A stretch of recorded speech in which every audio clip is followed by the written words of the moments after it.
got them hits, right?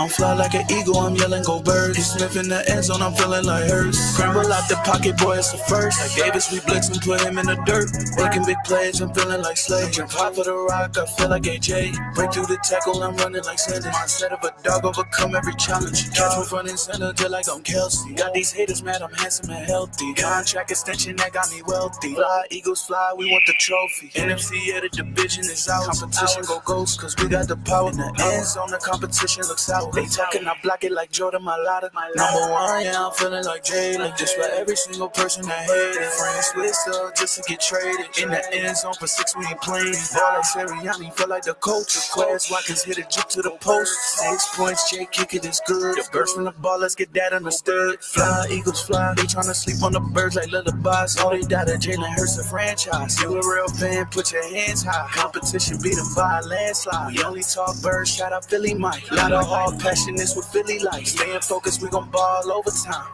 Yeah, fly like an eagle, I'ma fly, I'ma fly, fly like an eagle, I'ma fly, yeah, fly. You know Les got them hits, right?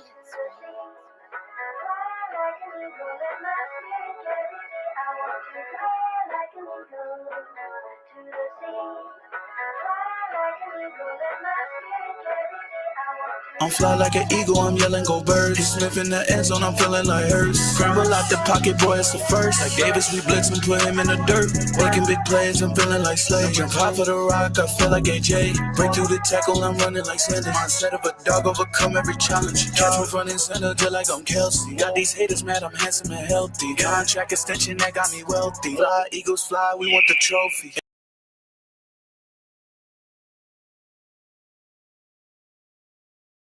Block it like Jordan, my lotta. Number one, yeah, I'm feeling like trophy. NFC, yeah, the division is out. Competition go ghost, cause we got the power. In the end zone, the competition looks out. They talking, I block it like Jordan, my lotta. Number one, yeah, I'm feeling like Jalen. Just for every single person that hated. Friends switched up just to get traded. In the end zone for 6, we ain't playing. Ball like Sirianni, feel like the coach. The Quaz Watkins hit a jump to the post. 6 points, Jay kick it is good. The burst from the ball, let's get that understood. Fly, Eagles fly. They tryna sleep on the birds like lullabies. All they died at Jalen Hurts a franchise. You a real fan, put your hands high. Competition beat them by a landslide. We only talk birds, shout out Philly Mike. Lot of hard passion, this what Philly like. Staying focused, we gon' ball overtime. Yeah, fly like an eagle, I'ma fly, fly like an eagle, I'ma fly, yeah, fly like an eagle, I'ma fly, fly like an eagle, I'ma fly, yeah. Guys, shoot, that was sweet now. We played for each other for 60 minutes. Guys, that's the dog mentality. That's the dog mentality right there. Okay? That cage, when the cage opens up, I don't care what the score is in the first half. When that cage opens up again, our teeth are snarling, we're drooling, we're ready, we're hungry and ready to hunt again. Yeah. And again, and again, and again, and again. That's a great team win, guys. It's a great team win, but guess what? We're going to enjoy this for a little bit, and then it's round 2. Yeah.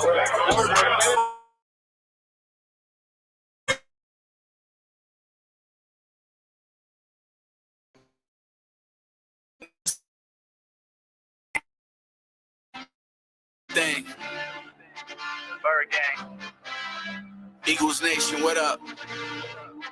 Yeah, what we tell them? Go, birds, go, birds, go, birds, go, birds, put in, work, put in, work, put in, work, touchdown.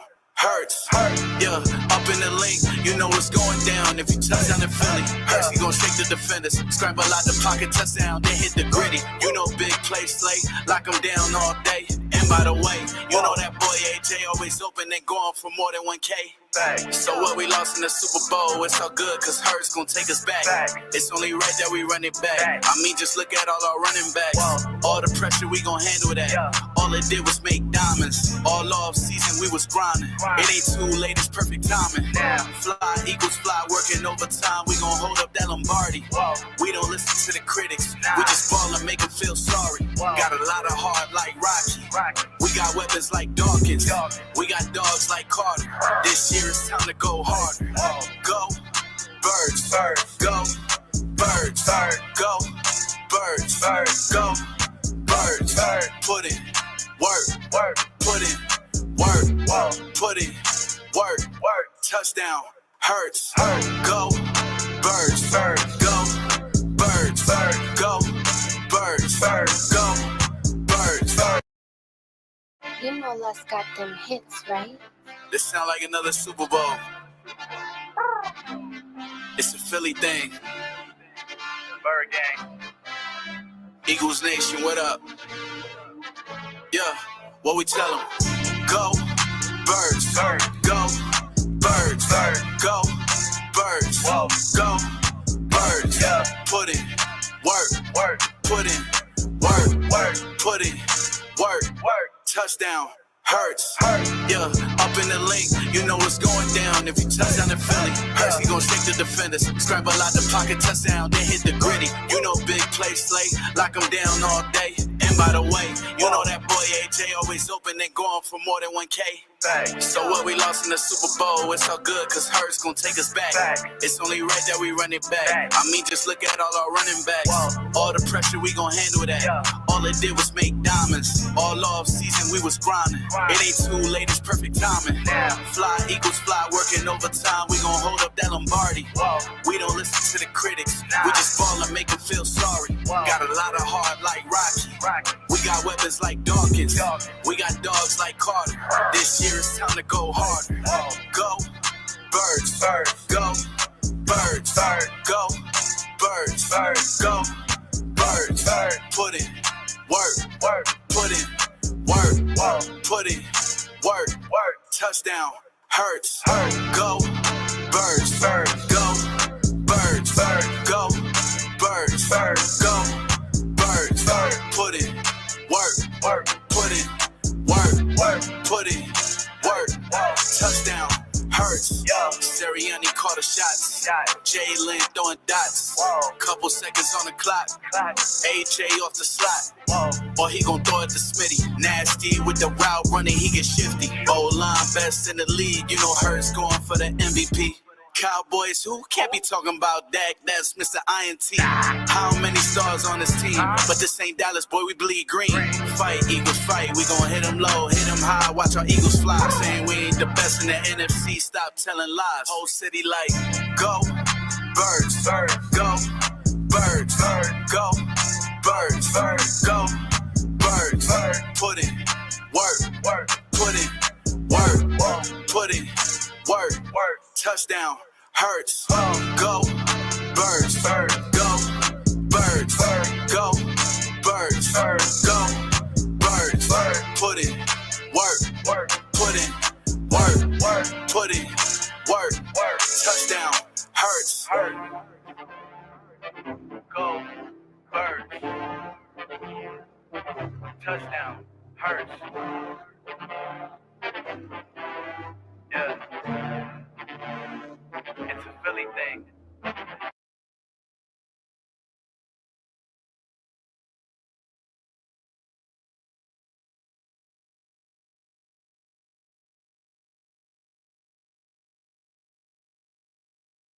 I am JT O'Sullivan today. Jalen Hurts, divisional, big win at home, snow, locked in, fired up. Let's get it going. Welcome to the QB School.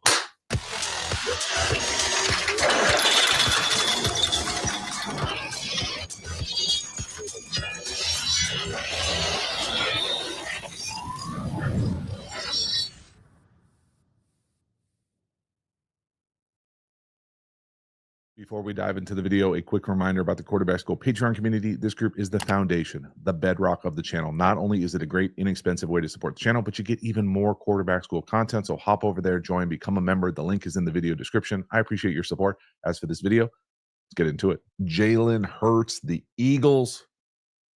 Nice win, 28-22 snow globe game. Hurts right here, a little bash GT to the house. Woohoo! Quarterback run game, been a big deal for a long time. We're reading the left defensive end, 8-ball. This thing is to the house. Right tackle's got nobody to block. Beautiful job. Again, Jalen Hurts healthy in this game, running the rock, a massive weapon. So what's going on here? There are a few things that I want to talk through, just scheme X's and O's for us to have a deep understanding of what exactly this is. So we're reading this player. That's our conflict defender or key defender. The bash, back away, and then we're running GT with the quarterback to the play side. So all that is traditionally is the play side is gap down backer. So they're all going gap down.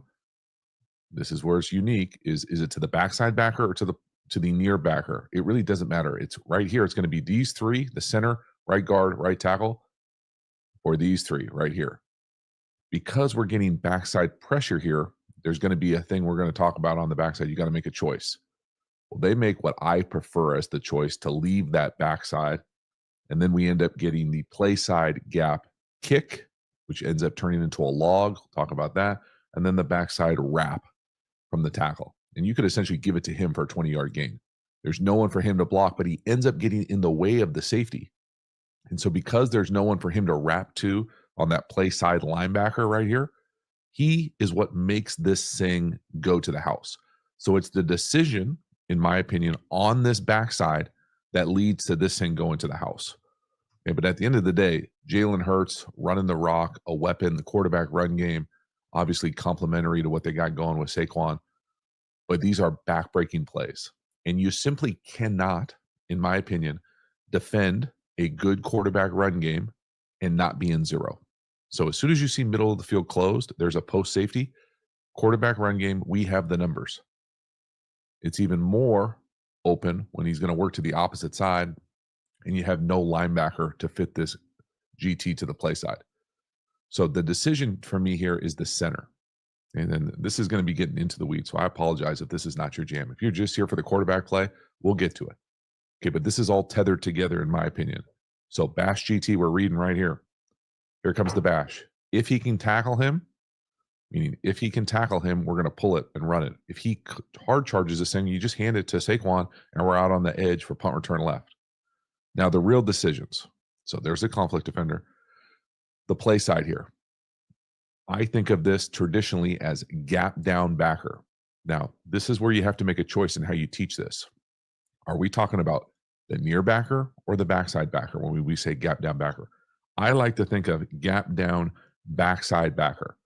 So it would be a down block here, and then we would be trying to get a deuce, these two, all the way to long hair. And well, long hair hits us in the B gap with a pressure. So most teams, many teams would want to basically go singled up here, meaning that the center would be a tough angle, this would be a tough angle, and this would be, that's three rough one-on-one blocks. If he's coming from any sort of depth, I'm all about letting it roll. So unless he's standing right here like he's going to try to block a punt in the feet of the first level, we're not going to block him. So when you don't block him, and we don't block him because he's our conflict defender read, we get a down block, then we essentially get a deuce to whoever shows up here, which is the play side inside linebacker. So traditionally, we would be kicking and wrapping to this guy. But because we're deucing to him, because of what we're doing on the backside, so we're here, when we get this kick out here, which ends up turning into a log because he tries to spill this or wrong arm it. So then you get this log, which just means you got to roll it and it bounces out a gap. Now when we go pull wrap here, there's nobody here. And because there's nobody here, he starts looking around. What the hell should I do? And he ends up getting in just enough of the way here for this safety to not be able to make the play. So if this left tackle is not running the ball wide open down the field here, this safety probably makes this play on Jalen as he stumbles through that second level. So again, first thing here is watch how they handle or don't handle long hair. See him as he just kind of like early fits this thing. A lot of centers would want to go back and get him and would bring the right guard with him to the shade. That decision not to do that We get the log from the left guard on the wedge, and then we're going to follow 68. There's nobody for him to block. Okay, he's looking around. Who should I block? Who should I block? Great balance from Jalen right here. Great strength. What? And that right there, just enough of, I'm not going to run into 68 full speed, goes around him, and then we're to the house. It's awesome. Hell yeah. Next one here, 2nd and 7. This to me is a drop. A.J. Brown up top, a little wrap in. I think Jalen plays this pretty perfectly. Can't catch it for him. Looks like he gets a little alligator-ish, thinking he's going to get hit from all 3 sides. I think this is a very well-constructed play. It's one of those plays where you got to have it. It's not an easy catch, but it is one of those catches where I think A.J. Brown and company would probably expect him to make it. So I'm calling this little wrap in right here. To me, this is split safety. I think they end up playing quarters down here. So like combo coverage, quarter, and like half or palms over here.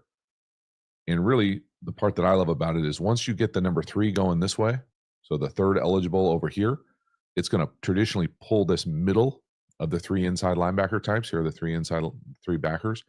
The middle of this one is almost always going to match to 3. So as soon as he moves this way, you know you have this. It's just right off this curl defender. So he can't be right. So as soon as he moves, the read is right here. And he can't be right. If he gets depth, you put it on the number 2. If he hangs right there like we want him to, you wrap it right around his ear. And that's exactly what happens. And so for me, this drop leads to a 3rd down sack. We can't catch it for him. It's beautiful tempo. It's great design with the number 3 going this way at the bottom. You can see what it does to the mic. Look at the middle linebacker, run with the back. He moves with him, matches to him. That opens up the hole right behind him.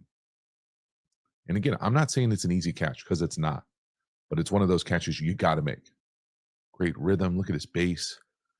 Again, watch the mic match with the back. Whoop. Got him. Again, he almost goes full baseball slide. You can kind of hear him. Listen real closely. I'll see if I can turn up the volume. Damn. Okay. That's tough. Catch the damn ball. So because of that drop, now it's 3rd and 7. Now we're going to get sacked. Now, this is not my favorite play at the bottom. This has got some Hank vibes. I'm not going to put this on anyone other than Jalen. You know, I would tell you that I personally dislike this play, but it's well established. Jalen's got to make a play here for us, no matter what the read is. And so just because we don't necessarily know what the read is, the route distribution here, we'll call that a curl. I'll call this a sit. We'll call that a wide or a swing. This to me is hanky, okay? At least half hank. Ha, okay? Or okay.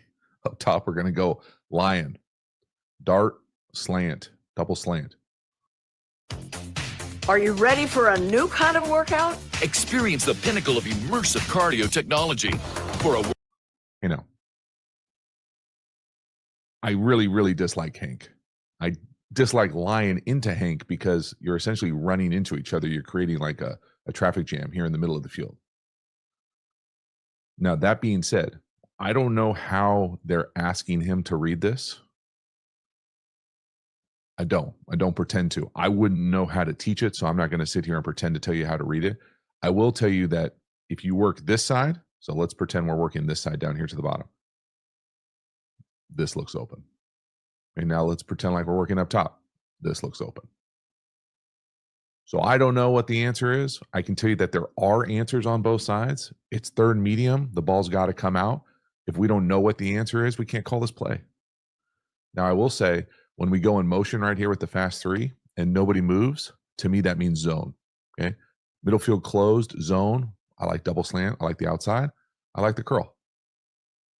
Again, I don't know what the read is. It looks like he's thinking about throwing to the back. I'm sure the double mug didn't make him feel great. But once you get that safety in the middle of the field, you got to know that they're probably not bringing 6 here. And so I would just tell him, once we get this front, so 6 people up, and there's a safety in the middle of the field, percentages would be shockingly low that all 6 of these guys would blitz. Could they do it? Sure. They would be playing unsound defense, in my opinion. They would be voiding areas. They would not have enough to play zero. You just got too many issues. So as soon as you motion like this, out of this double mug look, and nobody moves, I'm guessing like really high percentages zone. So what I would say somebody, if not multiple people, are dropping out of there, especially with that middle field post player. So he gets confused. Now it's a sack. So the drop leads to the sack, leads to this, what I would classify as not my favorite marriage of concepts with double slant and Hank. We have no answers, and we're getting sacked, and we're getting hit, and hits end up getting us hurt. Next one here. 1st and 10, we got a big shot opportunity at the bottom of the screen. We got a big post for some version of quarters down here to the bottom. To me, this ball is a hitch late. It brings us too much into the middle of the field. We get bailed out with a penalty there. We really do. And it certainly could and should have been a bigger play. You know, you hit this thing in stride. He's got a chance to score. I personally think it's a hitch late. I also think the throw brings us too far to the middle of the field, and that brings that backside corner into the play. And so this is one of those plays where you can't get this play called fast enough if you know you're catching quarters. So to me, this is a quarters beater. So some version of this. And what we got going here is what I like to call scissors. So up and that big over the top skinny post paired with either a sail or a corner coming out of here. And so for a quarterback, your eyes are really right here. As soon as he hesitates at all, I mean, he puts his foot in the ground, doesn't get enough depth to cover the post, this thing is up. I personally think it times out best with 3 and a hitch. If you're going to go play action, that's already going to make you a little late. So anything 3, 2 hitch, 2 reset, whatever your terminology is, so you fake it, 3 big, you got to get it up, dog, because the longer you wait for this thing to get down the field, not only are you running out of club, and it's not ideal throwing conditions, right? We're not in a dome. Not only are you waiting, but if you bring them across the field, farther to the middle of the field, you're going to bring some sort of backside coverage. Now, it's pretty rare for the corner to be the guy who makes this play, in my opinion. But whatever they're doing on the backside, and I'm not going to pretend to tell you I know what their defensive coverage is on the backside here. This guy, corner, for me, is the quarterback's responsibility. So he can't throw him far enough across the field where the corner makes the play. It's got to be up the field, whatever their landmark is. I used to like to use the near upright or near hash as the landmark. So once you cross that near hash as a wide receiver, you're dealing with the other side of the field defense. One of the issues here is in a tight split, sometimes you can run at the technique of the corner to widen him to open that thing up even more for you. But first here, let's watch the near safety. So when would this ball get up ideally? As soon as, I mean, he's squatting, it's over. He's squatting right there. He's not getting any depth. It's a wrap. 1, 2, 3, hitch, throw. So what does Jalen do? Fake. Is that 1? That's his left foot. So it's kind of like 1, 2, 3, shuffle, hitch, 2 hitch, and now we're late. And you can see here on the backside, because we're so late, that corner up top is looking at your eyes, and he's just following his lead. It's almost like you're trying to like bait him. It's just too late, and now that corner falls into that play. And we're a little fortunate that he didn't make a play on the ball. And that looks like a pretty clean hit. I don't know what else is he supposed to do. Whew. So they get bailed out because they don't hook it up with the penalty. But, man, that could and should have been probably a bigger play. So fake, 1, 2, 3, hitch, throw. Little late. The throw brings us inside the hash. And, again, I don't know what their landmarks are. Maybe their they don't have a landmark. Maybe it's supposed to look like that. I mean, we got to make that catch. And, again, I mean, I don't know what else. I mean, defensively, like, what else are you supposed to do? You can't allow him to catch it. The quarterback throws it, puts him in harm's way. You got to hit him. I mean, he's so defenseless that we can't touch him. I don't know what you would say to the defender here. Hits him with his shoulder in the strike zone. I mean, maybe it's a little high. I think it's more just a head reaction because he's in such a vulnerable position. But, man, that could have been a Big play. Let it snow. 3rd and 3. Slant down here to the bottom. This is just A.J. Brown being too big, too strong, too explosive. 3rd and 3. Come out there. I love throwing slants in weather. I think they're easier throws for quarterbacks. In breakers. Ball comes out quickly. You can see exactly what the angle is on the wide receiver. Buddy ball. Great job on 3rd down, getting the 1st down, trusting him to win, finding the one-on-one.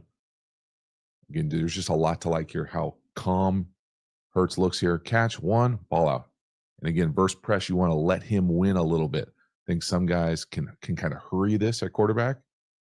You got to let him win and then put it on him. So Jalen kind of has that like extra giddy up, like, let him win, put it on him, 1st down. To be able to throw it on 3rd and 3, it's a nice luxury for the Eagles because you know they can run it and go for the tush push. Come out here, throw it, little change up. Again, just right on the body, on the break, 1st down, let's go. Next one here, 2nd and 8. Another miss / not hook up on 2nd down that leads to a 3rd down sack. So for me here, the first thing I want to say, okay, not like I'm throwing rocks from a glass house here. It is not easy to throw the ball in bad weather. It's just not. It just isn't. That's not an excuse. That's just the fucking reality. If you've never gone out there and tried to do it, try it next time. Not easy to do. Okay, so I acknowledge that. The other part that I want to say is if that's the case and we can't throw it better than this, like we can't get closer to an open guy than yards over his head, then we can't call this play. And that's the other part is the play caller. The other part about it as a quarterback here is sometimes you'll drop back and you'll just be like, oh man, it's wet in my hand, or I don't feel good with this ball. I got a wet thumb, something. Then throw the damn check down. Get it underneath. We don't have to try to drive the ball down the field outside the numbers. So it's a combination of all those things. Then you overlay that with what I would say is not traditionally Jalen's footwork. This is super clicky to me at the base. So love the base right there. Stay right there. Tight hitch, tight reset, not a lot of movement. That's a heel click. So we're clicking. We got a lot of movement. And guess where the ball goes? Meow. It's like a Michael Vick front row shot there. And that thing's coming out, hitting the side of the barn. Meow. And it's made worse because when you come back and look at like the drive on the backside down here to the bottom, it's wide ass open for a much easier throw. I'm not saying it's about only Jalen's footwork. This is super. Saquon was wide open on this play. Sometimes Hurts don't have a knack to read the whole field. He'll go to his first option because look, he's staring down AJ the whole time, and they watching him. So that cornerback see him looking at AJ. So he reading AJ route and he reading Hurts. So it was an easy break for the cornerback. But in a flat, super clicky to me at the base. You got Saquon right here, wide open. All Hurts had to do, get it underneath. We don't have to try to drive the ball down the field outside the numbers. All Hurts had to do was look, scan the field, turn left real quick, dump off real quick. Easy to Saquon. That would have got us 5 to 10 yards. Easy. So it's a combination of all those things. Then you overlay that with what I would say is not traditionally Jalen's footwork. This is look, Saquon right here in the flat.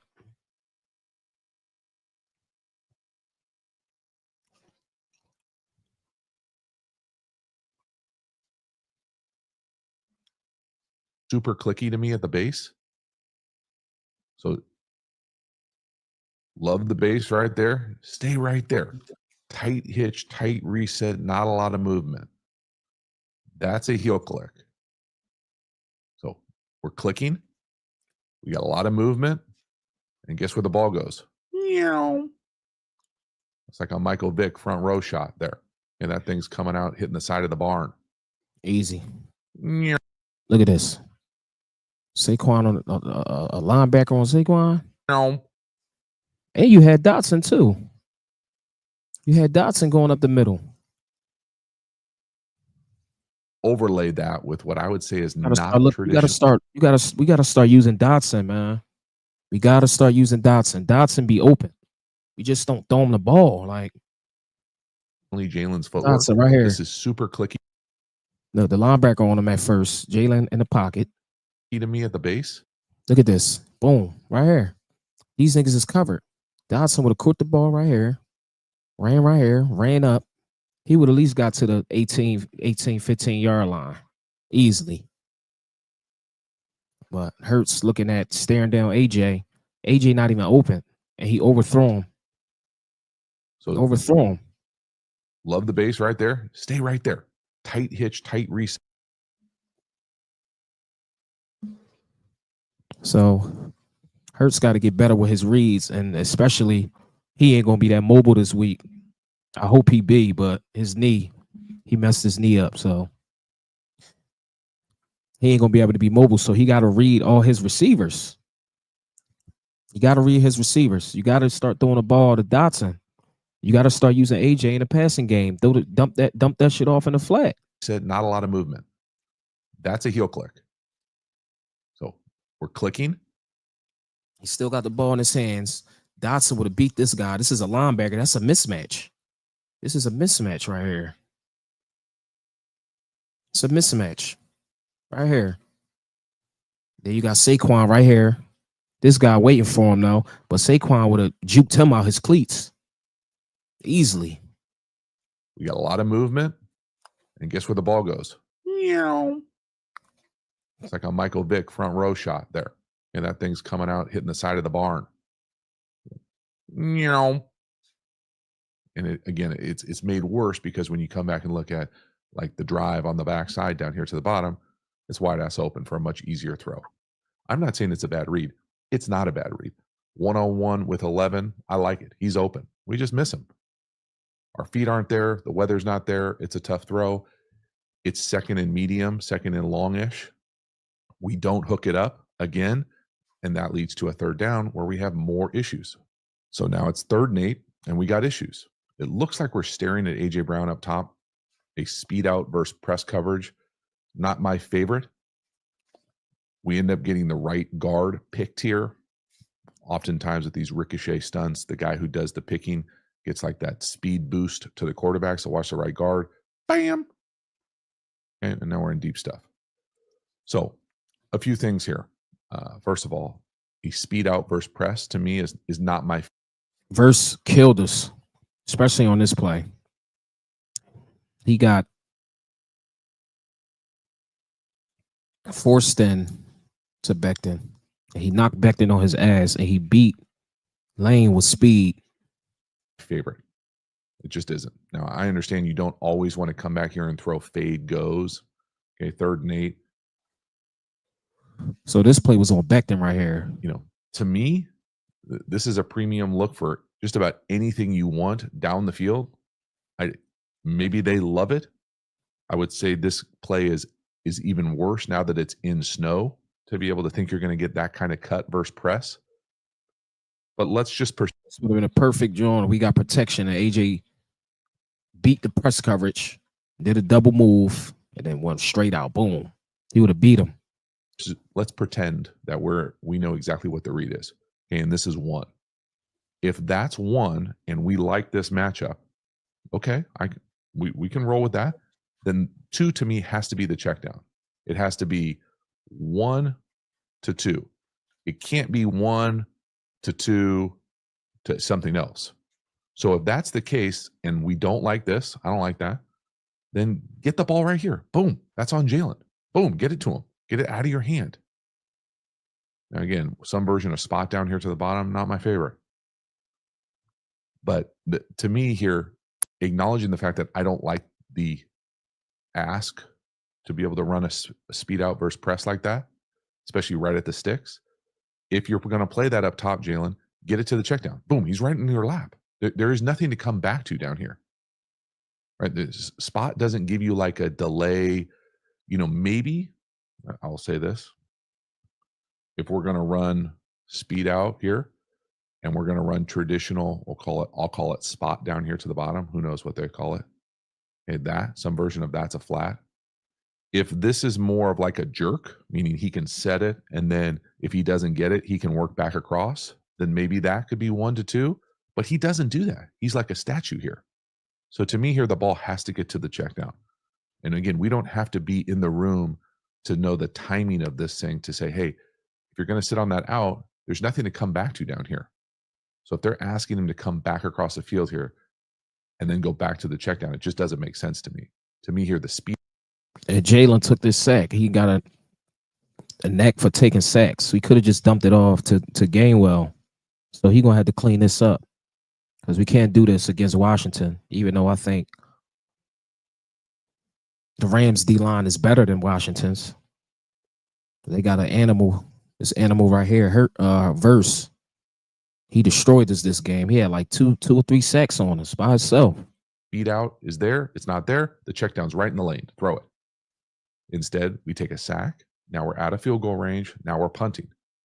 So it goes from the miss on second down to then the misread here, acknowledging the fact that I don't love the ask of what they're asking him to do. And then you got the right guard on his ass. And now we're punting. And it's a bummer. Next one here, 3rd and 14. We're going to get the ball to Saquon. He's going to do Saquon things. I'm used to calling this a little balloon check down or outlet. The crazy thing here is you don't even really have to block someone. You've got this single blocker out in front of you, usually the tight end type. He actually doesn't block anyone, but his presence makes the first guy have to basically miss, and then Saquon can go just do Saquon things and go get a first down. So it looks like they're running some version of scissors again. So what? Called post, some version of a corner, and then I think they run like a speed out down here to the bottom. It's 3rd and 14. There's no good options. You know, maybe you like this. This is how you're supposed to check the ball down. Maybe you like this versus free act. This is how you're supposed to do it. Check the ball down to Saquon. Because he would have got a sack. One of the linemen got through. Access. I'm getting the ball right here as fast as I can. And then that little balloon to me is this lead blocker, this one black guy. But again, watch the tight end here. He gets out here. He actually doesn't touch anyone. His presence makes you overset. And then Saquon's able to take this thing, work inside, and go get 14 yards plus. So it's, again, you know, you see this check down outlet, one person screen all over the place. I call it balloon because I saw Miami call it that once. But I mean, look at that. And really the tight end takes 2 because the guy who's covering the scissors or the corner kind of sets to set the edge too. And we go inside and go get the first. So it's just really well done from Saquon Barkley. But I also love the fact that Jalen just get it out of your hands. It's super fast. It looks like he's looking to the left. AJ Brown, no, check down. Just like that. Good things happen when you give it to the best player in space. First down, hell yeah. Next one here. Easy. That was easy. 2nd and 2. We've got 76 seconds left to go into the 2nd quarter. We give AJ Brown a chance. Good throw. The ball bounces off his chest. Good throw. But AJ dropped that ball. Let it not have been snowing and all that slippery out there. AJ would have caught that. It was in his head. It was in his arms. So again, we could be frustrated with some of the passing game in Philadelphia, but when you turn on the film, there are opportunities. I mean, this ball hits us in the chest. It's got a great opportunity to be a touchdown there. Probably a ball on the 1. Catch. You can't catch it for him, y'all. Now, is that a great throw? Okay, no. Do I think he's trying to throw a back shoulder? No. Is it good enough? Does he give him a chance? Yeah. I mean, that's all you can ask. It looks like a damn blizzard. Should have kept it I know pinned I'm to his chest. so He tried soft, but he juggled the ball. AJ juggled the ball. He should have had it. He had it pinned to his chest, and he tried to adjust it, but it didn't work. It slipped out his hands. that not ideal throwing. We're throwing a go ball 35 yards. Hits him in the damn chest, and we can't catch it. And it's not the first play of this half where that's happened. Again, 2nd down, really a bummer for us executing at a high level all game. That stinks. Right on cue, 2nd and 8, 30 seconds left to go. Right guard or tailback, no idea what you're doing. Cannot play football like that. If I had to guess, I'd put this on the right guard. Again, you can see the left guard here communicating, hey, we're going to the right, whatever the hell that is. Hit your head, turn to right. Looks like the center. Working to the right. Looks like the right guard. Thinks about it. I'm not familiar with this. I'm not familiar with the pass set where you could block somebody who's running right at your face, but you don't. So again, I don't know for sure if it's the right guard or the back. You would think that if the right guard was down here on the tackle, 91, that the back would come over here and block this. It looks like they're both confused. I would bet a lot of money it's 77. But you can't play quarterback like this. Now, you can do your best to hold on to the ball better than that, but you're not fumbling because something you did. You can't overcome, B gap, run through, free runner right at your face, right where you're trying to throw the choice to Smith up top. Now, obviously, you'd love to hold on to the ball, but man, we just can't get right with some of this execution, and you're not going to give yourself a chance playing pass pro like this. Like, this is just unacceptable. 77 had some nice run game blocking, but that is a rough rep, and it's almost a disaster. All right, into the second half here. We're going to hit Goddard up top. He's the number 2, 3rd and 5, little double post crosser with a shallow. Just a great job by the tight end, getting separation at the top of this thing. Get the hell off me to 37. Big play. You can barely see him at the top right of the screen. He's going to stair step him right at the top, like, get off me right there. They end up tripping feet. 37 hits the deck. Jalen does a nice job in the pocket. Don't miss a layup. Turns into a big chunk play. So you see this play all over the league. Maybe not necessarily this exact version of it, but to me here, double post with some version of a crosser. And there it is. And this is usually where the ball's trying to go. They've done it a few times this game with the shallow with it too. So kind of a high-low in that opportunity to run across the field. I like it. Lots of good opportunities there for multiple runaways on 3rd down. Catch closed. Great call. A lot of space, and it turns into a big play. So again, love the aggressiveness coming out, throwing this thing. 3rd and 5, outstanding pass protection. Nice pocket presence. You see Jalen step up, reset. He's kind of getting hit. Doesn't have to be a perfect throw. You got a mountain in front of you. Get out there. Do not airball a layup. Big play. Next one here. This felt pretty predetermined. We're trying to throw it to A.J. Brown, the number 2 down here on the bottom on the little bluff wheel. This is a pretty common play across football nowadays. It bounces off the DB's face here. Certainly feels predetermined to me. I'll also talk just a little technique on this thing that I feel like inevitably shows up all the time on film. This play is post, what I'm used to calling a bluff wheel. So you come out like you're going to block for the bubble or for whatever the perimeter screen is here. And then you hit this thing on the wheel. And so really what you're trying to do is have this corner run with the post and occupy that middle field player. Now, you could make the argument here that if he would have stayed with the post, maybe he gets it. But you're certainly calling it, thinking this is where it's going to go. But you want this flat defender, nickel safety, to bite down on this thing and then create that space. Well, he kind of sniffs it out the whole way. And so, it doesn't look like it's ever going to be there. And certainly it bounces off his face, so you get a little lucky. You can do 2 things here. You can use this as the check down and the outlet, or what they also do here is bring the shallow across. So you can run away versus man, settle up versus zone. To me, the ball probably goes here if you had to read this thing over again. Again, super easy for me in a dry, really nice library studio with a marker to tell you where the ball goes. But this feels forced. It doesn't feel like it's ever there. And really 2 defenders could probably put their hand on the ball. So, could you get it to the tight end over the ball? Maybe, probably be something there. They got it. You just don't want to put the ball in harm's way there. An interception turnover is brutal. Now, the part I want to talk about just technique-wise here is a common error you'll see with quarterbacks here is as you pump or shrug this perimeter screen, so we're faking the bubble this way, what you don't want to do is pump and bring yourself this way. You've almost got to hard reset yourself to almost step this way to pump to get back to the middle of the pocket. because the tendency here is to pump and then to drift. And then when we pump and drift, well, now we're into this pass set and we're not in the center of the pocket to give us a chance to make the best throw. So this little thing, you see leakage like this all the time on this play. Again, I think it's worse to the left, but as you pump, you got to recenter to the pocket. So again, to me, this is not necessarily a left tackle issue. This is hey, we're drifting. We're not where we're supposed to be. Now we're getting hit and we're making a muddy decision. And we're kind of fortunate that this isn't an interception. I mean, it hits him in the face. Again, well, it hit both DBs in the face, actually. 1, 2. You know what I'm going to say. Okay. You can say it with me.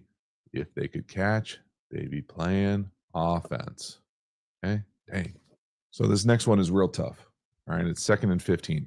This is the same play flipped over that we saw earlier to start the second half. 3rd and 5, double post, cross with the shallow. This is the one where it sure looks like Jalen gets hurt, like rolled up weird.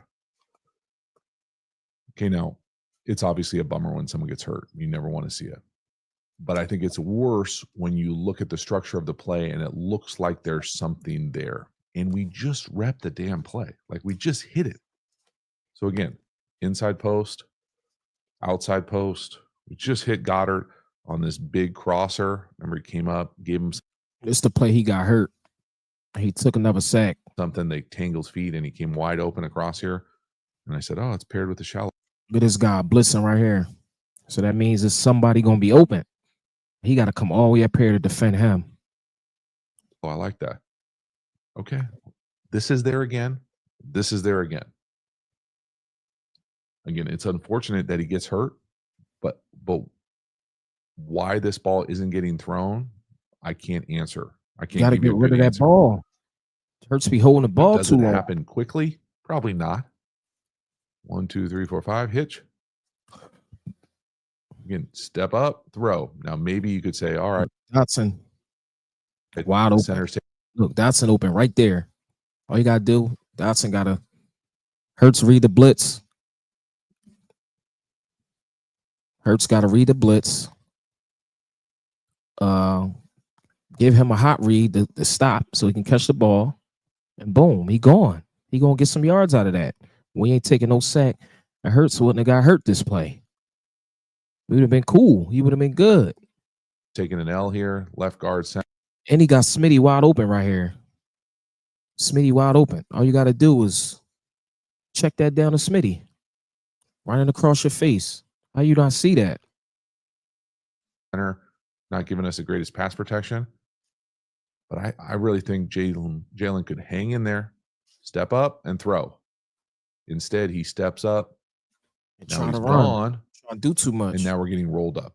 Got his ankle rolled up. Unnecessary hits. And again, it's probably not as clean as I'm making it sound. 2, 3, 4, 5, hitch.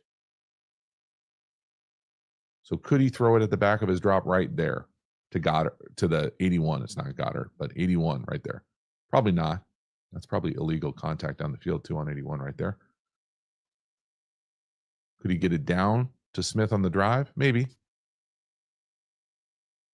So I'll probably walk back how confident I was like, hey, you could get it out for sure. I still think he could.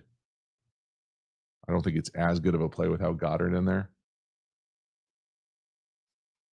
Now we're up. Now we're getting grabbed. Now we're getting rolled up. So it's just a bummer. More than anything else, I think anytime you get hurt, it sucks. When you get hurt and it looks like there are plays in structure from within the pocket that you could have thrown it to and we just repped it, it hurts even more for me. 2nd down, another issue. This time safety up top.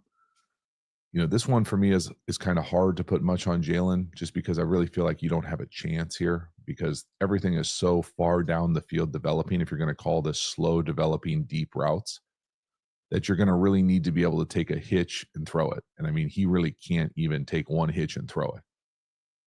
1, 2, 3, 4, 5, sort of. 92 is just barreling down on us. I mean, you could say, hey, we could throw it to Goddard here on the right. 88 right there. But I mean, that'd be getting it straight to the check down. I'm not sure how realistic that is to say his eyes should be there. I don't think they should be there. I think the pass pros let us down. You know, again, it sure looks like the center and left guard could play this thing much better. It was a lot of plays we left out there. A lot of plays we left out there on the field that we could have did. Watching the film, it's a lot of plays we left out there. Hurts taking sacks. Can't be doing that. Can't hold on to the ball that long. Get rid of that shit fast. The coaching got to coach him up. Draw up plays that's going to get him to get that ball out fast. To open up that passing game. We got to do that going forward. NFC Championship game, we got to do that. Better than they do. You know, these deep shots down the field. It's not like there's something Goddard open wide right now open. where you're like, Check damn, it out, let's throw Goddard. it. He's not going to Goddard. get to the check down on his first hit. Goddard wide open. 1, 2, 3, 4, 5 Wide hitch. open. Look at this. Wide open. I Goddard. just don't think it's realistic there. We take an L inside, and now we're in a safety. So we just can't. I mean, it's crazy that it keeps happening on second down here on these plays, but like we can't get out of our own way sometimes. So yeah, could we call a quicker hitter? Sure. You know, could Jalen get it right down to the check down as soon as he feels like, you know, a solar eclipse in front of him with 92 running right at his ass? Maybe. You know, maybe. I don't necessarily think that's his game. So it's not there. Damn. Next one here, 4th and 5. Buddy ball down here to the bottom. Love it. Just a slant. AJ Brown. Weather. Snow globe. Really nice job by the tight end. Goddard being able to kind of hang on, long hair on the right. So you get that Just ball out making fast. it there with that dart, and it goes right off his ear. So love Nice the aggressiveness. That's a big time play this time Pitch of the and game. catch. How far that corner So playing double on? post here. This route is really important. So some people will run this like a one step, like you're trying to win, like flat. Other teams will teach almost like a one step. If you don't get it, it becomes like an occupy clear. I like this kind of like vertical element because I want to hold this player. So if you run it to win it sometimes and you just go in here and close that door, this guy will feel like, oh, I can widen and get into this throw. So I really like the technique here to be able to kind of stay vertical through here and occupy him to maintain the window and the integrity of that lane for us to throw the slant. This is a big time throw. 4th and 5, buddy ball, hook it up on him. Love it. Join Bet365 today and get $150 in bonus. Got to get that ball out fast, man. Get it out fast.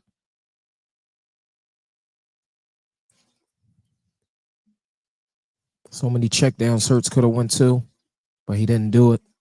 From the back here, you'll be able to see this kind of 1-2 ball out. Great rhythm. Okay. Again, I think Jalen at his best plays with great rhythm, great bass when he's his most accurate self, super decisive. But again, I really like that route, man. Look how right off the edge of that defender, and then we rip it right to his left. Outstanding. Next one here, last one, another second down, kind of mini disaster. Okay, Jalen Hurts at this point looks like he's not feeling great. So we're going to put him on the edge to the left, which is already probably an issue. I've been given 88 a lot of praise in this video. This is not the rep for him. I'm assuming the tight end to hold that edge a little firmer for us. Looks like he's out there in a pillow fight right there. Got no thunder, brother-in-law on him, and now our quarterback's in deep shit. Now, would you love for Jalen to be able to throw that away because he's outside the pocket? 100%. Okay, so the first thing I think you have to acknowledge is, hey, we're not 100%. Why are we calling this? That's fair. And the next part is, Play this is too soft of a block, too soft of a bang seal flat. Okay, we have to have more here. And then when we're out here, if we don't like it or don't have time, we have to throw it away. We can't be sliding like this. Now you might say, oh, we're going to slide because we want the clock to run here. Maybe, if that's the case, we probably shouldn't call it. And we go back and see how much time is left. 2:43. So 2:43. Yeah, I guess if you don't want the clock to stop, just eat it like this. So I probably take back my for sure 100% must throw it away. If you're not going to throw it away, I like this call even less because now Jalen's just not moving like himself. I mean, it's just, you don't have a chance. You know, if we were to really seal the edge, you probably have the over to Smith coming across here, but he's just not moving like he normally does. So at least the clock keeps running if we're going to eat that sack. But man, this is one of those ones that, again, just puzzles you a little bit. Man, we could find something better than our quarterback sliding, you know, for a huge TFL. Damn. So that is a wrap. Jalen Hurts, Eagles, big win, whatever it takes in the weather. Really impressive running the ball, obviously. I thought when you peel back the film, you see some more opportunities than maybe you thought watching the broadcast, or at least I thought watching the parts of the broadcast that I saw, that there were opportunities in the passing game. Now, for whatever reason, whether it was dropped, whether it was missed, whether it was missed assignment, whether it was a pass pro issue, whether it was Jalen not throwing it when there was something probably there on time in structure, it wasn't clean. And then I think it got worse as the game went on with when Jalen looked like he wasn't moving like his normal self. And so you put all those things together, and now all of a sudden it doesn't feel great from a quarterback kind of outcome, kind of performance idea. But still, you've got to acknowledge the fact that run game, quarterback run game, his ability to move it, there were plays there to be made. They just didn't make every single play. They made enough to win. And again, you can ride Barkley being able to do what he's doing with the explosive runs. It's pretty magnificent on many different levels. But from a quarterback perspective, I felt like when Jalen's on time, in rhythm, with his base that he can play with, I think it's more than good enough. It's when things, for whatever reason, aren't like that, whether it's a pass pro issue, whether it's him not feeling great, whether it's him getting sped up, whether it's him not seeing something, whether it's the concepts not giving him great answers.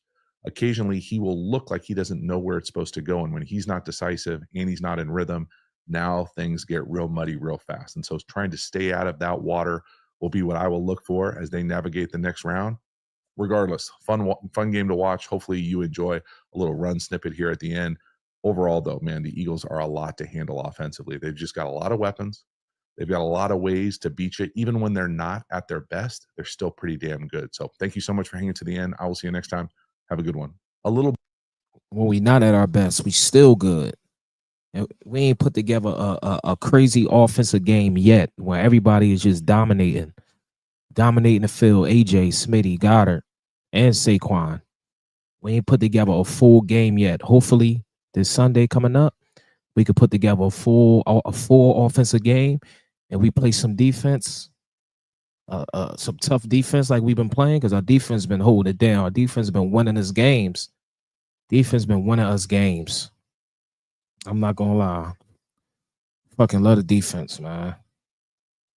We gotta keep playing. We gotta call a clean game, turnover free, and we gonna beat these Commanders. I want to beat their ass. I don't want to just beat them. I want to beat their ass. Like, we gotta contain Daniels, because he can kill you with his legs and arm as well. Contain him, keep him in the pocket. Don't let him run. And we got to get home. We got to hit home. The D-line got to hit home. They got to get home. Bonus run footage. It's a nice little new habit I've developed here. 3rd and 4 to the house. I mean, the ability to run it on 3rd down, and then the capacity to take it to the house. So the thing I love about this is not only 77 and just the violence at the point of attack, but this is a premium call versus these kind of like what I classify as like bullshit, overload, exotic fronts that defenses want to run on 3rd down. So you want to get all schemy, get all trick fucky on 3rd down, and you want to overload your front. So to me here, an overload front means traditional defensive lineman type. And I don't know who the hell that is, but to me, these would be the 4 traditional defensive lineman type. When you're overloading, meaning we're putting all these big bodies over here, that's trying to get you in the pass pro to make sure you're turning this way. So you want to make sure that we're protecting up to the guys who get paid to rush the passer. And then we've got all these little guys over here, and you don't know who the hell's blitzing. So they're trying to confuse you. Well, just look at the front as far as like hand down, big body. Okay, we're off the line of scrimmage. Okay, we're lighting the ass. Well, if we can run it right here, let's go. Like, just look at the natural kind of dent that is already there with the defense. Okay, so if we can just make that even bigger, we're going to put this guy in a world of hurt, and nobody wants this one-on-one tackling drill in open space with Saquon Barkley. And that's not fair to anybody. So it's a beautiful call. It is a world-class call. It's great effort. It's a hell of a block from the right guard as well. Thunder cake, and we're to the house.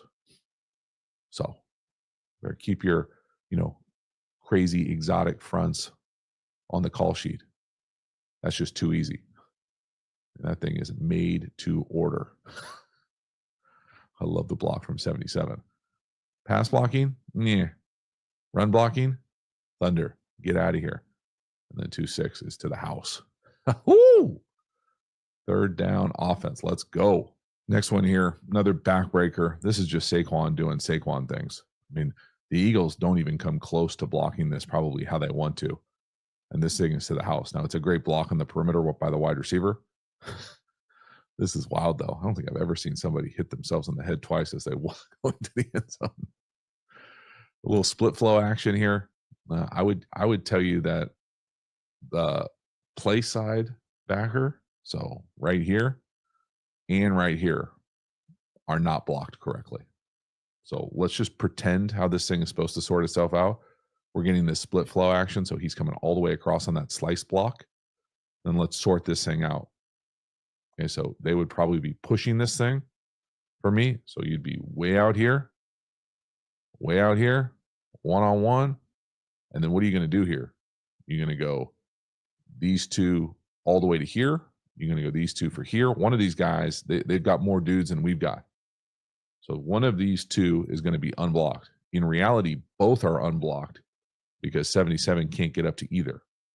So you basically got both these guys not fitting this thing correctly. I'm guessing this is not what they want either. And now we've got the patience and just world-class running ability to let this thing settle. He finds the hole and it's to the house. So again, watch both these backers essentially have opportunities to fit it however they want. They choose tight. 0 or 8 on the left gets washed down. And it's to the house. Like maybe a medium hold there from the center. But yeah, just enough. I mean, what a great cut, man, from Barkley. Holy moly. Downhill, the dunk. That is world class. Wow.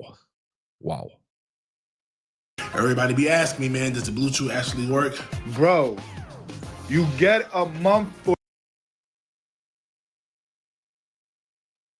So first things first, right here, what we're going to do is just show some PFF grades of specific positional categories just to kind of familiarize ourselves with these teams. Although there is a couple things I disagree with, which we'll get into right away. So first, 24th ranked passing for the Eagles. A few of those games were Kenny Pickett games, but and even a couple Tanner McKee games, actually. 27th ranked coverage for the Commanders, though, going up against the 11th ranked receiving core. That's an advantage, as is the offensive line here. 6th in pass block and run blocking, going up against the 29th ranked run defense and 15th ranked pass rush. Now, PFF says it's just a 10th ranked running game. I don't know. I think Saquon Barkley is a little bit better than that, my personal opinion, but that is where they have all of that. Definitely a lot of advantages for the Eagles. But again, the Commanders have had disadvantages. They had it against Tampa Bay. They had it against Detroit. Can they find a way in this one as well? Well, let's start off with the trenches here, which is a huge advantage for Philadelphia, both on offense and defense. Offensively, you see the starting five, Jordan Mailata, who I said deserved some Offensive Player of the Year love, even though he missed a little bit of time when we did the podcast, just because, offensive linemen never get attention there, but he's amazing. Lane Johnson, the other tackle, is amazing. On the inside, Landon Dickerson. Mekhi Becton's been a nice addition at guard, and then Cam Jurgens at center. They have not missed much of a beat after losing Jason Kelce. This Eagles team knows how to get offensive linemen. Really good starting five. Also, I forgot to mention this, but the number you see next to them, that's where PFF ranks them. Again, I'm using PFF grades. I know they're not everyone's cup of tea. It's just a stat to use. Feel free to disagree with them if you want to. I just like to throw it on there to have a stat. What else would I use with offensive line, right? As for defensive linemen, a lot of players that the Commanders use, in fact, every player you see on this list got significant playing time in the divisional round against the Lions. They rotate a lot of players. You see a lot of, again, the PFF grades here, not great, I would say. Currently, I believe the best is Dorrance Armstrong at 50th. Although I would say like Deron Payne and Jonathan Allen, and even Johnny Newton have been good. I think Allen and Payne, maybe PFF hasn't been crazy about them this year, but previous years they've been a big fan. I know Allen just got back from injury too, so don't necessarily think that they can't get wins, but you have to assume that with this Eagles offensive line, it's just an advantage for Philadelphia. Who knows? Football gets weird in the snow. Maybe things can get different, but you have to assume the Eagles offensive line should have an advantage here. The flip side is you look at the bottom two players, Frankie Louvu and Bobby Wagner. Those that are off-ball linebackers, doesn't get a lot better than those two. Frankie Louvu and Bobby Wagner are both great players. So that's maybe your saving grace, especially in the running game, is those guys can really play. As for the receiving game, so you see what this chart is, if this is your first video of these kind that you are watching, what the numbers you're looking at is PFF grades and yards per route ran against man and then against zone. So you see A.J. Brown at the top of the list has a amazing 4.27 yards per route ran against man coverage. That's otherworldly. He has dominated against man coverage so far this season, although not so much this postseason. This has been a weird situation with A.J. Brown, who was such a dominant force, not really doing a ton in the playoffs. I did have like a key conversion on a 4th down and 4. That was against zone, but still, he's really good against zone as well. The Commanders, they will mix things up. They will try some one-on-ones. And even when they play zone, a lot of times it's a cover 3 zone where you still have an opportunity down the field. Devonta Smith, Dallas Goedert, 2 really good options as well for the Eagles. What I'm kind of more interested in, though, is this whole Marshawn Lattimore thing. If you look at the Commanders secondary and you look at their splits between man and zone, the 2 stats we're using for them are PFF grades and passer rating for each of those. If you see on the left 2 columns and look at the passer rating and even the PFF grades, some ugly numbers here. The best passer rating against for the Commanders is Quan Martin at 91.7. The best PFF grade is Percy Butler with a 66.8. Those are 2 safeties. The 3 corners at the top. Mike Sandstro have been a really good zone corner this year. PFF has not been crazy about him when he is left one-on-one, although he's been still one of the bright spots compared to some of these other pieces, including at the top of the list, Marshawn Lattimore, who's been fine in zone coverage, but you look at him in man, a passer rating against of 134.7. When he's had to go up one-on-one against guys, he's lost those matchups. And even in this playoffs, he has struggled. And it's worth mentioning, this is including his Saints games as well. This is not just the when he was with the Commanders. In the playoffs, obviously he struggled against Mike Evans. He even struggled in that Detroit game, despite the fact that they won. So there's mismatches, and you might be wondering, well, do you even, what do you do with this situation? How do you try and cover A.J. Brown if you want to go one-on-one? Well, we'll get into that a little bit when we get into that. I want to talk some film now, but real quick before we do, let's just talk about the numbers. How did things go the last 2 times these 2 teams played? The first time, remember, it was a Thursday night game, so those are always weird. You don't get the full time to prepare. You see Jalen Hurts' numbers were solid. Nothing amazing, nothing horrible. A.J. Brown had 65 yards. Dallas Goedert had 61. Saquon Barkley had 52 as well through the air. So, and then a couple other guys had some catches. The next time these 2 teams played, Jalen Hurts only had 11 passing yards because he got banged up very early on in that game. And it's worth mentioning, he is currently, as of recording this video, it has not officially been stated that he will play in the conference championship game. I'm assuming he will. I'd be shocked if he doesn't, but I should mention that as well. Kenny Pickett played most of this game. Not the best numbers from Kenny Pickett, just barely above 5 yards per attempt, 1 touchdown, 1 interception. Was the best numbers from A.J. Brown, 97 yards and a touchdown. Devonta Smith had 51 passing yards as well. As for the rushing, the first game you saw Saquon Barkley go off 146 yards on 5.6 yards per carry and a pair of touchdowns. Gainwell on his 4 carries was effective. And even Jalen Hurts, he carried the ball a lot. The yards per carry isn't crazy, but he did have a touchdown as well and 10 carries. I think a few of those were kneel downs, but still, they ran the ball effectively the first time. And the second time, they were even better. I mean, Jalen Hurts had 3 carries for 41 in that one. The last carry was the one that injured himself on. Saquon Barkley had 150 yards and a pair of touchdowns. You had even Kenny Pickett had 3 yards for 4.3 yards per carry. This time, Kenneth Gainwell not quite as good, but still, the running game as a whole, both times these two teams played each other, was effective. Like this one, it's going to be a 2nd down and 10. And really watch the Eagles' offensive line here. Watch it. They're going to block very well. You see Saquon Barkley is able to have a huge hole to run through. And look at him, that burst that he has. Wasn't able to break that one. Did have a long touchdown in that second game. It's kind of the thing, right? Is they kind of just keep chipping away. And then all of a sudden, he'll have these one-on-one matchups against safeties, can make them miss and get into the end zone for a touchdown. He is a force, and it's hard to imagine him not being a factor in the conference championship game. However, there are ways to stop him, right? Like, watch Frankie Louvu on this play. I do think the Commanders might try this, where we saw this against Tampa Bay. They had some nice run stops, and even against the Lions, they would have the occasional really nice run stop because they're essentially just selling out and saying, you know what, let's see if we can make a play. Watch as Frankie Louvu, the off-ball linebacker, rushes in. He ties up Saquon Barkley and ultimately brings him down. There are ways to tackle Saquon Barkley. I'm not expecting it to happen all the time, but like, could it happen on some key moments is maybe what you look at. It's absolutely possible. But now let's go over here. I want to talk about Marshawn Lattimore because, again, he was their big addition. They traded him hoping that he could be a star player for them. And to be honest, it just hasn't been that. I mean, you see, especially, it's interesting. So I talked about who's going to cover A.J. Brown. In that second game they played, they put Lattimore on Brown a lot. They said, hey, we got our number 1 corner. Let's trust him right here. And it didn't work out. Watch as on this one, you're going to see A.J. Brown's able to win that matchup pretty easily. You're then going to see over here, it's a 3rd down and 3, inside the 5. You see he, again, kind of easily wins that matchup. And then, you saw a couple others. Some deep shots here. You're going to see A.J. Brown be able to make that grab. This one, you're going to see A.J. Brown not make the catch, but a flag came out. That actually happened a couple times. So while the numbers looked bad, they could have been worse because there was a couple of deep pass interferences. That was another, 60, 70 yards of pass interferences. So really, it was almost like a 150-yard performance from A.J. Brown if you included penalties. So, yeah, that's interesting.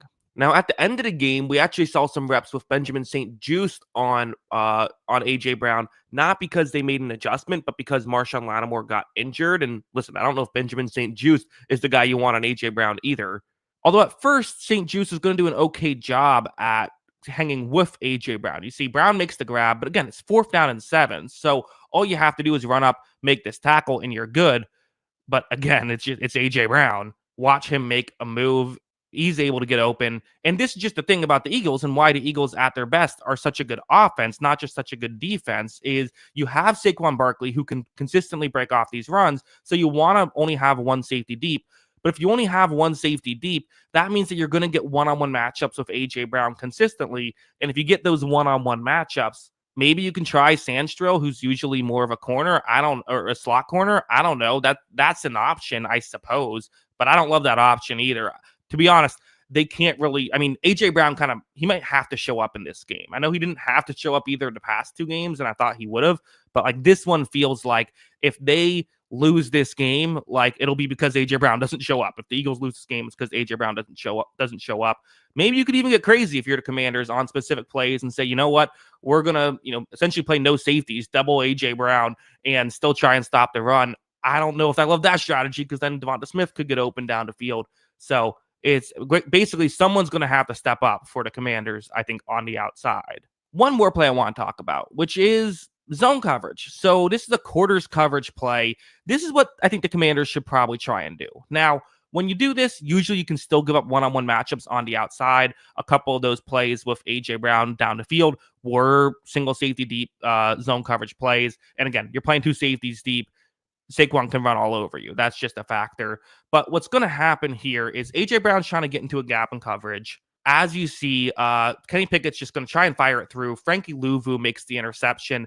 That's been a key part of what the Commanders have done, is they don't turn the ball over, and they've gotten turnovers. They won a turnover battle 5-0 against the Detroit Lions, and they won it 1-0 against Tampa Bay. That only won, and it was kind of an unforced error, really. Tampa Bay just screwed up a play, but still, turnovers has been a factor. If they can get turnovers, that might be a key to slowing down this Eagles offense. Jalen Hurts has a 3.4 turnover-worthy play percentage this year, which is 27th best out of 44. So again, first best is what you want. So essentially, he's on the lower end of this. He will put the ball in harm's way at times this season. I know the interception I showed was Kenny Pickett. I'm just saying that's a factor. You play zone coverage, missed throws become a bigger deal. It's the cold, so missed throws are more likely to happen. Tip passes are more likely to happen. Now it's a little bit harder for you to catch the passes as well, but there is just some opportunities there, and that might be what they have to do again. To be honest, I think that's probably their easiest key to success, is if they can win the turnover battle, which again,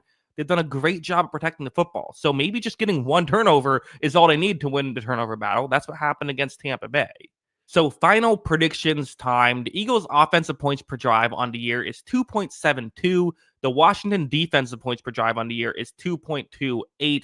The first time the Eagles had a 2.6 points per drive game. Second time, a 2.5 points per drive game. My guess is this will be just slightly better than both of those two. Again, no Kenny Pickett this time. And also you have, the Thursday game kind of slowed down both offenses there.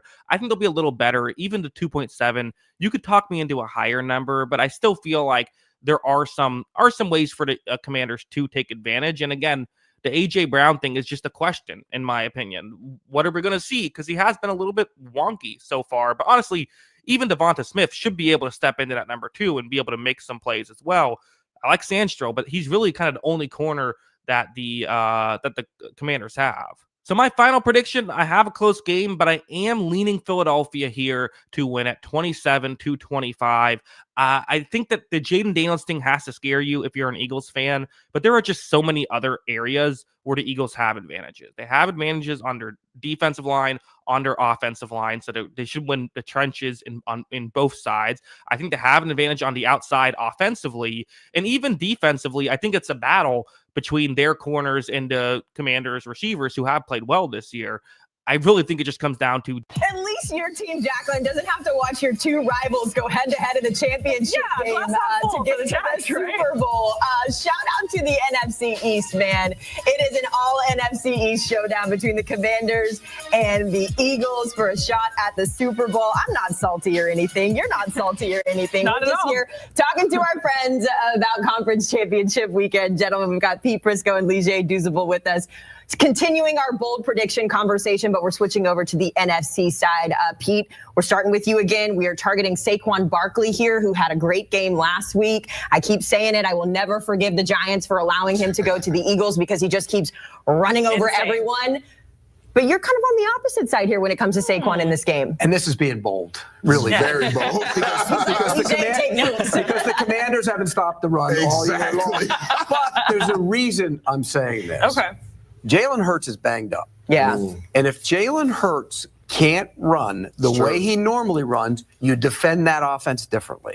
And I think his ability to be able to pull the football, the threat to run the football, we saw that early in the game last week, it changes the way you defend them. And I think if they know that right away, and there's some talk that he's really dinged and might not be able to run like he normally runs. If that's the case, then I think you load up and you stop the run. Now, I know Saquon's had some big runs against 8-man boxes through the last month and a half of the season. He had great success against them running the football. But again, I go back to what I say with Jalen Hurts. If he can't pull it, the whole dynamic of the offense changes. Yeah, it'll be interesting to see what defensive coordinator Joe Witt did. I went back and actually watched their game versus the Detroit Lions this past week. And you're right, Pete. In the first half, couldn't stop a nosebleed in the run game.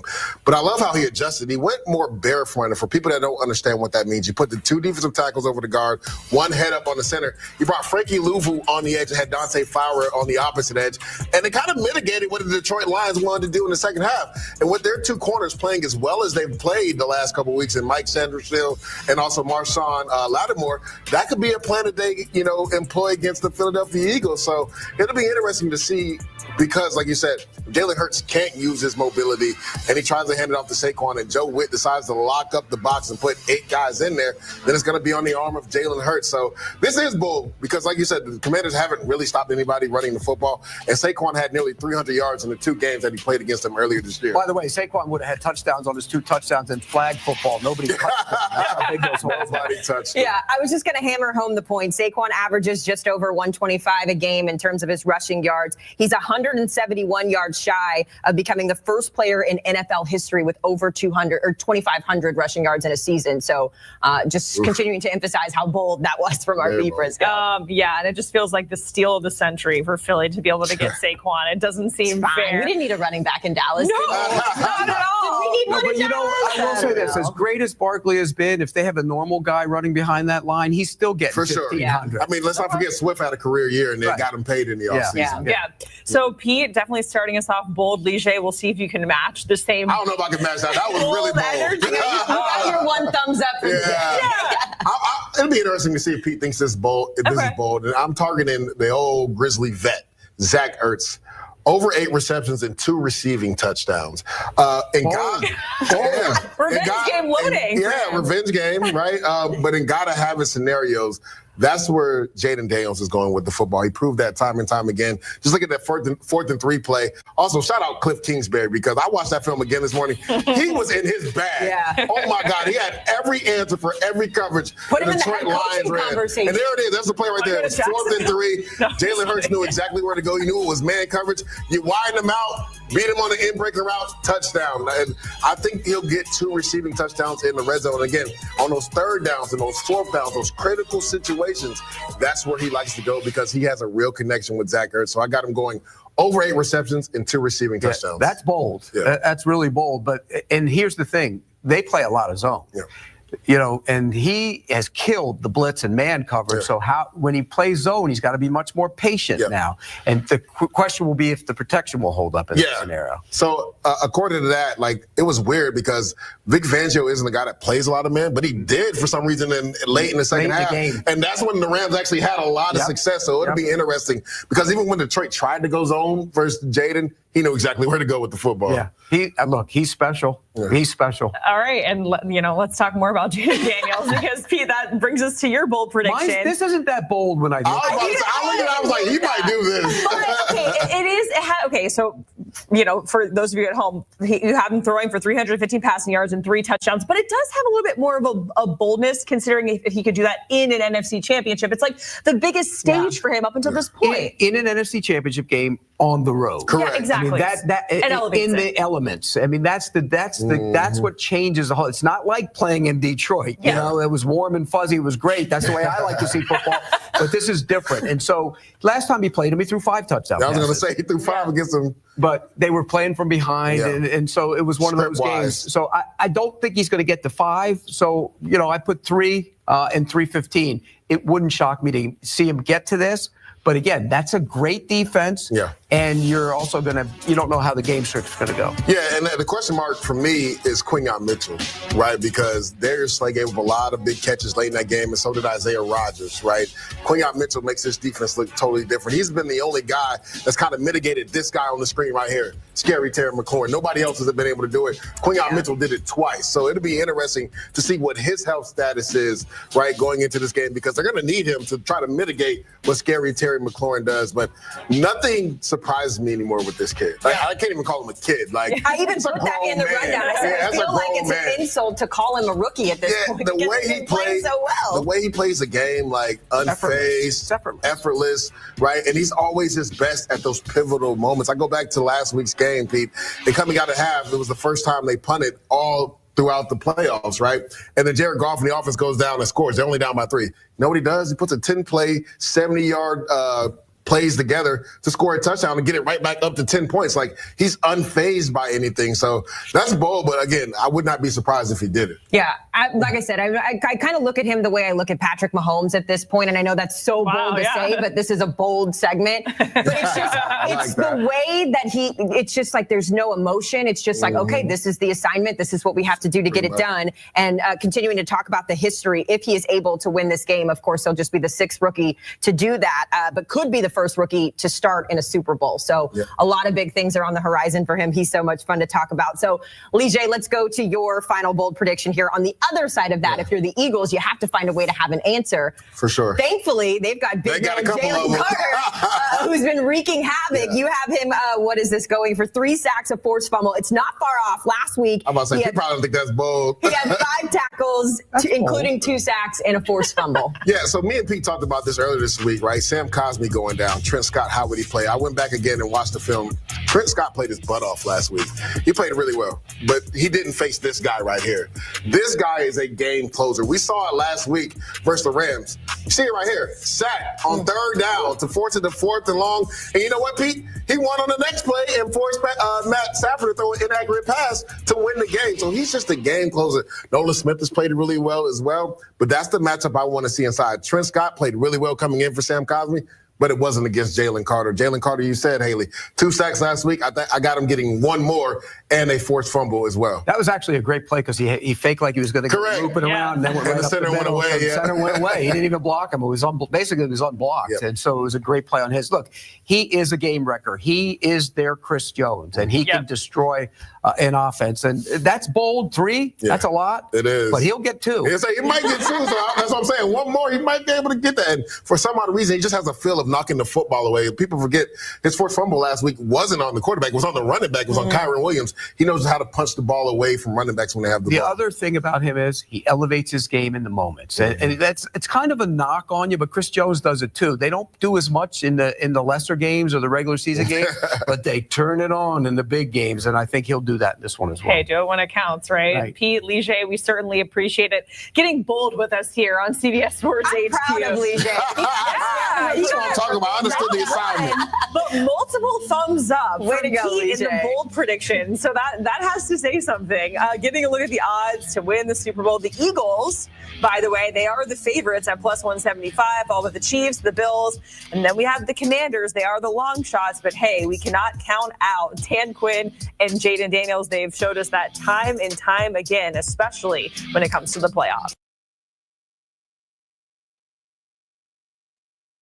And the Commanders continue their Cinderella run in the NFC playoffs. They torched the Lions Saturday night, and they are advancing to the NFC Championship against their division rival Philadelphia Eagles, who did just enough to get past the LA Rams. Jay, this is a rubber match between these two teams. Set the scene for us. First of all, who would have thought the Washington Commanders would be 1 game away from going to the Super Bowl before the season started? Nobody. They had the number 2 pick in the draft. They had holes all over the place. There's no way this is happening, but it is. It is a rubber match against the Philadelphia Eagles. Obviously, the Eagles got them the first time. They held Jaden pretty low yardage-wise and rushing yards. Second game, Washington had 5 turnovers and still won the football game. Jaden kind of went off at the end, threw 5 touchdown passes. Saquon Barkley had 2 big games in both games. Obviously, the second game, Hurts got hurt in the first quarter. Pickett came in, didn't fare too well. This is going to be a hell of a game. It really is. You can't put anything past Washington anymore.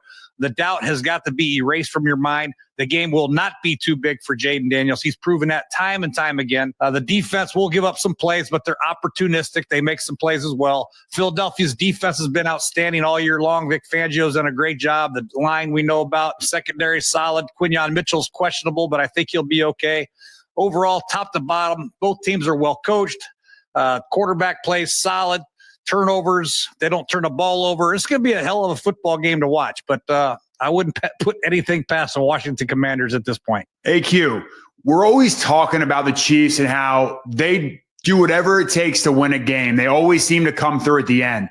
This Eagles team, whether it's the defense, the offense, special teams, they also seem to have that it factor where they can always pull it out. Is that the true mark of a championship team? I think to a certain extent, yes, but I think it also, they always have the lead whenever they find ways to eke it out at the end. For the most part, this past week they did not, but a lot of times they can just lean on that O-line and obviously Saquon Barkley. And obviously when you have those 2 units, right, the running back unit, obviously with the offensive line unit, it's easy to close games out for them. But I think, listen, they did everything they could to lose this game, right? They got 2 touchdown lead with 4 minutes to go. And I said it as soon as they scored. I was like, Stafford's going to take it down. They're going to get a stop. He's going to have a chance after your boy Jake Elliott makes the miss on the extra point, and they had a chance to go down and just literally score a touchdown, kick the extra point. This Eagles team is as good as Jalen Hurts is going to take them, right? Like, he made enough plays this past week. He was hurt. We'll see where he's at there. But listen, at the end of the day, it comes down to Saquon and that offensive line.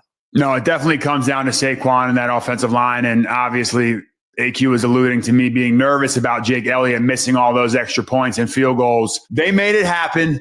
But the other guy on the other side of the ball, the Commanders, Jaden Daniels, have we ever seen a better quarterback performance at all in the playoffs this year? Is Jaden Daniels the best quarterback in the playoffs right now? When you talk about recent performance, yeah, dude, he's playing lights out. He's unbelievable. You also got to remember, you still got Allen, you still got Mahomes. These guys have proven experience and history in the playoffs. You can't elevate Jaden Daniels above these guys, but you can look at the last two games and you can say, this guy's playing just as good as anybody. There's no doubt about it. I mean, what he's done on the road 2 weeks in a row is nothing short of phenomenal. Jaden Daniels is running the ball just enough on the zone read. He keeps defenses on their toes every single snap because he can create, he can move. He's just a threat every single snap. The reason why they've won 2 games in a row is he hadn't turned the ball over. They went to Detroit and put up 45 points. You kidding me? That's hard for any quarterback, much less a rookie. They may go all the way. Who knows? They're playing with a lot of mojo. Everybody's on the same page. If you look at recent performance, if you look at the first 2 games of the playoffs, he's won.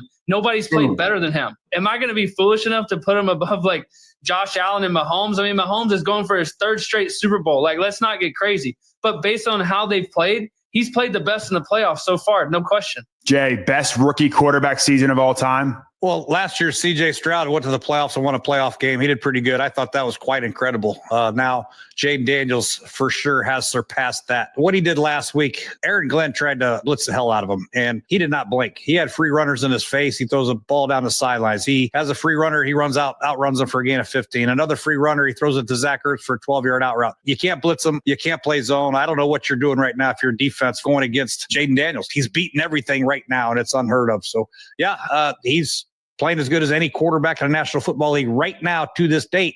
History, obviously Mahomes, Allen have proven to be a lot better with time. But right now, at this time, at this moment, going to the playoffs, he is playing the best football of all the quarterbacks. Now, playing as the best running back right now is Saquon Barkley, Jay. He is 3rd all-time between regular season and playoffs for rushing. Is there any way for the Commanders to slow him down? Yeah, there's a way. It's going to be hard. You know, you just got to eliminate the 70-yard pop. You know what I mean? You got to take good angles. Make sure your safeties are always involved and make sure they have to take good angles. If he does pop it loose, make sure somebody is getting off a block at corner. Limit to 10 to 12-yard games. We can't have the 67-yard pops. That's where he gets all his yards. But, yeah, we got to get Chin down there and play some cover 3, some man-to-man, whatever it might be to get extra man in the box, maybe some fire zones and try to be disruptive. But, you know, everybody tries it. Everybody's tried the same thing. I think if you hold Saquon to like 140 or less, I think it's a good day. 140 or less. We are, AQ. That dude is a stud, Saquon, huh?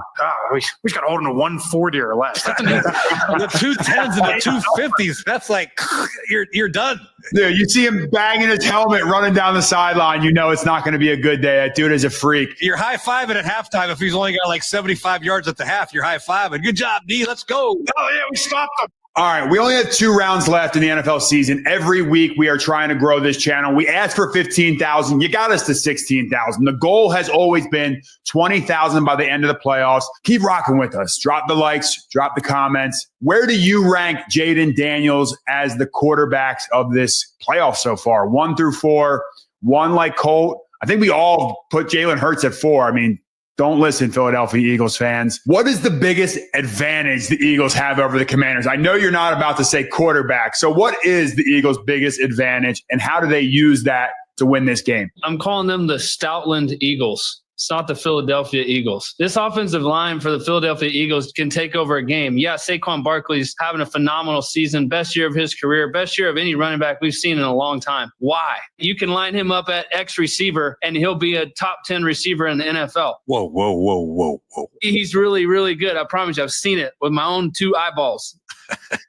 The offensive line for the Philadelphia Eagles dominates. They can control the clock. They help Jalen Hurts a ton. They help Saquon. Their run game, their counters, they're just inside zone if they want to versus a 4-man front. They just lean on everybody. They're great in pass protection. They are the reason why the Eagles are where they are. And to me, this matchup against the Washington Commanders and that front is going to be one to watch. If the Eagles are dominating the line of scrimmage, which they've done to pretty much everybody, that's the Eagles' advantage. Lean on that. Lean on Saquon Barkley. Jalen Hurts is always going to beat you with his legs. He's going to have opportunities to do that. But really controlling the clock in a playoff game and being able to run the football and have Saquon Barkley back there, it starts up front.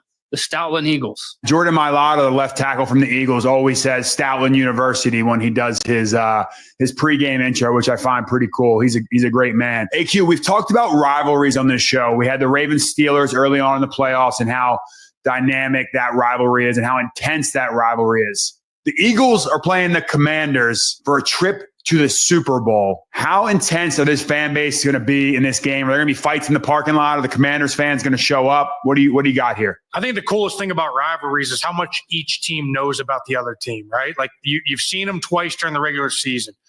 Obviously, it's a new coaching staff in Washington this year, but the history is still there. It's still the Commanders versus the Eagles. And the fact there's going to be something that gets one of these teams to the Super Bowl, and they're going to have to play different games than they have, right? Like you can't run the same stuff you ran in week one. You can't run the same. Everybody knows. So you're going to have to bring your best stuff. And I think the first 15, obviously both teams are going to have their stuff. First 15 is going to be great. It's going to be what happens after you get punched in the mouth. It's going to be what happens after you get off script. It's going to be if Cliff can continue to stay fearless and aggressive. It's going to be on the other side, can Kellen Moore continue to get the most out of Jalen Hurts? He hasn't yet. He's going to need more out of him in this game. And whenever the stakes are the highest to get to the Super Bowl, you need the best from each of their top players, right? So their quarterbacks are going to have to be on. Now it's time. Now the bright lights are on. It's to get to the show. It's going to be fun to watch, but this game is going to come down to one or two plays. It's going to come down to the last series of the game, maybe. It might come down to a missed extra point. We'll see what happens. Jake Elliott lives, man. He's getting by. Jay, when you play a team in your division twice in a year and you know what each other likes to run, do you try to get cute and try to mix up and change your whole defense, or do you go back to what you do well? How does that typically work out? You got to make sure you know who's in the game. Obviously, at right guard, we have a new right guard at Trent Scott for Washington. We got to make sure we cater to his strengths. In Philadelphia, they have a new middle linebacker, Orion Burks, taking over Nakobe Dean. That's a big difference, in my opinion. Is Quinyon Mitchell going to play, or is it going to be Isaiah Rodgers? So you got to make sure you know who's in the game. You have to cater to your players, and then you have to go about your business and how to attack that defense and what's best for your offense going in, and vice versa. So Washington's not going to vary from what they do. Jaden Daniels, they're going to attack down the field with their 3-level throws. They're going to hit the ball with the inside zones, the pullers, and the bubble screens off of it. If you load up the box, the play to Terry McLaurin for 70 yards was supposed to be a double counter to the right. They brought the weak side linebacker off the edge or safety, and he pulled it out through a bubble screen to Terry for 70 or 55, whatever it was. Washington has answers for what the defense does. So if Vic Fangio wants to try to surprise them, Washington will have that answer, and vice versa. I'm sure Jalen Hurts will have that same answer. If Washington tries to load up the box with safety blitzes and stuff, they'll get the ball to A.J. Brown or Goddard in a flat. So it's going to be a chess match. But at the end of the day, it's going to be about quarterback play, in my opinion. Which quarterback can light it up? Which quarterback can make the plays on 3rd and 4th down? You know what's funny? I just thought about my head. My head goes crazy sometimes. Last year at this time, Dan Quinn just gave up 600 yards of offense to Green Bay. And he's sitting in his office wondering if he's going to be back as defensive coordinator for the Cowboys. Interviews with the Washington Commanders because Ben Johnson doesn't want the job. Gets the job. They get Cliff Kingsbury. They draft Jaden Daniels, and he's one game away from going to the Super Bowl. It's an incredible story. I just can't get over it. You got to pull for Washington in that regard, really. I mean, it's Coach Quinn's a great guy, and they have good people on that staff. And obviously, Jaden Daniels' story is unbelievable. This is going to be one hell of a game, but it's going to be clutch situations, 3rd and 4th down, red zone, turnovers.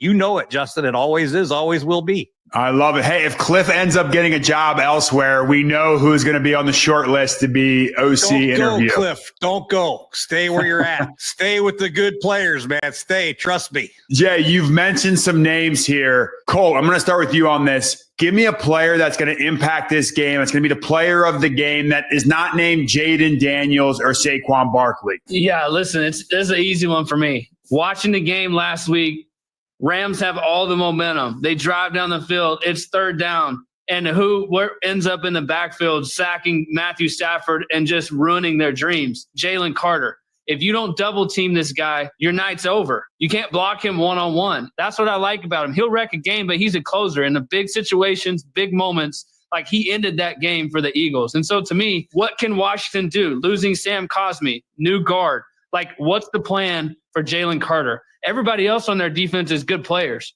but he's a great player. You gotta have a plan for him in place, because if you don't, he'll wreck the game. That's the one guy on this Philadelphia Eagles that to me is a guy who can just completely control a game up front, run game, pass game, have a plan for him. Now Jaden is more creative. He can move. Stafford couldn't get away from it, but like, that guy's a problem. Commanders have to have an answer for him. It also doesn't help when the LA Rams both don't put a hand on him the last 2 plays of the game. But that is 100% a game record, and he won that game for the Eagles. AQ, who do you have? The guy that I'm going to talk about is, listen, Terry McLaurin's been fantastic, right? Terry McLaurin's been fantastic. De'Ami Brown. That's the only reason I've heard about him is because St. Brown's talked about how he was drafted ahead of him. Well, he hasn't done much.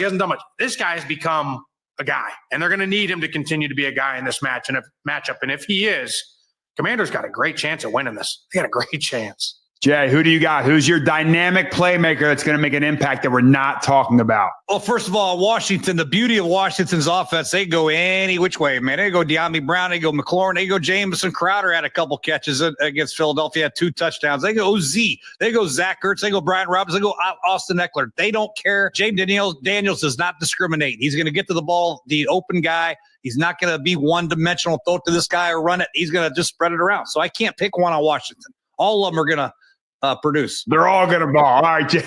On defense, I'm going to say Frankie Louvu, because he can rush and he can play in coverage. He's got to be all over the place to try to stop the run and be in coverage and also rush the passer. He's been making big plays throughout the course of the year. Early on, he struggled a little bit, but he started to get his feet underneath him, and Bobby Wagner next to him has helped out tremendously. His production will be key in this football game on Sunday afternoon at 3:00. I can agree. Those are all great names. I'm going to name a player that's been a star in this league for a while, and he's disappeared a little bit in these playoffs. He's busy reading inner excellence. I'm going A.J. Brown. A.J. Brown, I need you to be the leader and one of the leaders of this team. There's always something going on with A.J. where it's like there's creating controversy outside of football. I want him to show up. I want him to be that alpha receiver. I want him to go up and get those balls at the goal line, not bobble them, not drop them. He had a big slant that he caught for a conversion later in the game. A.J. Brown, I know you're not getting the ball as much as you would like. You have a chance to win the Super Bowl. Swallow all that pride. Go out there and ball out, because the Philadelphia Eagles have all the pieces to make it. This episode of Clean Pocket is sponsored by BetterHelp. Every week, we're trying to bring you the best version of ourselves on this show. Coy made one up on me last week. So me and Colt are both tied at 29-15. Jay is slowly just driving off the side of a cliff. He's 27-17 there in third. AQ's gaining on Jay. He's 3 games back, 24-20. I didn't know this went in the playoffs. I thought it ended. I already won, I thought. This is just you bonus stuff. I was just messing around in the playoffs. There's only 4 games left. Should we make this a ×2 week? Who has the hammer? AQ? AQ, do you want to double down this week? Every game is worth 2? Sure. That's not a hammer, by the way. This is a hammer. He dropped the mic. Have you watched the TGL, Jay? I watched for 1 minute, and I couldn't stand watching a guy hit the ball into a screen. If you notice, Tiger Woods has a towel, and he drops the towel. There's no actual hammer. We're Jay, already referred to that league. Nice. All right. All right. So we're going to go 2 times the points on this week. It's the NFC AFC championship weekend. We're doubling the points up. With that being said, Colt McCoy, the floor is yours. Who do you have in this one? I have the Washington Commanders, boys. I think they are going to go into Philly, one of the toughest places in the world to play, with the Super Bowl on the line. I like this Commanders football team. I bet against them last week, and I shouldn't have. And I think Jaden Daniels is playing great. I think Cliff is my boy. He's calling great games on offense. I think they're going to do enough on defense to just stack the box. I can't bet against the mojo. I can't bet against the confidence. And I just have a gut feeling that they're going to go into Lincoln Financial Field and find a way to win. These 2 teams know each other well. Same division. I want this little Cinderella story to continue. This is an emotional pick, but I'm going with the Washington Commanders. He picking the Commanders. AQ, are you going to use your head on this one, or are you going to also go with your heart? I'm going to go with my head. I think there's a very good chance that Washington can. I just think that Philly has been there before with a lot of these guys. A lot of these guys were on that team a couple years ago that went there, and I think they can lean on that experience from Elaine Johnson, Dickerson, and some of these guys that have been there before. Jalen Hurts, obviously, right?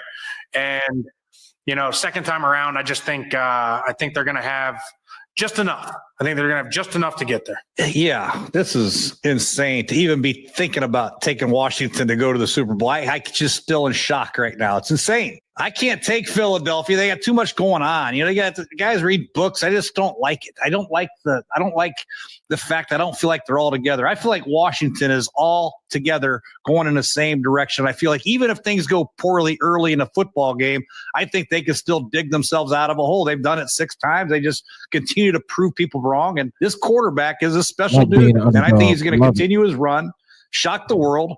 And it's going to be the Washington Commanders versus the next team we're going to talk about next. It's going to be insane. So it wouldn't surprise me if it went the other way. It really would. It's going to be a great game. It always is when Washington plays Philadelphia. They're always close. It's always a bloodbath. It's going to come down to special situational football like it always does, and penalties.